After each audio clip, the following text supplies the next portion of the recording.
15 январ президенти ҷумҳурии исломии Эрон муҳтарам Масъуд Пизишкиён бо сафари давлатӣ ба ҷумҳурии Тоҷикистон ташриф оварданд.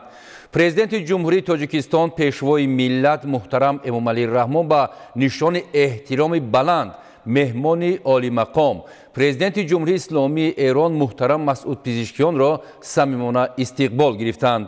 саҳни фурудгоҳи байналмилалии Душанбе ба хотири пазироии арзандаи меҳмони олиқадр бо парчамҳои давлатии ду кишвар, аксҳои сарони давлатҳои Тоҷикистону Эрон ва шиёрҳои тараннумгари дӯстии мардумони ду давлат идона оро ёфта буд. барои истиқбол роҳрави сурх густура шуда, афсарони горди фахрӣ аз ду тарафи роҳрав саф оростанд.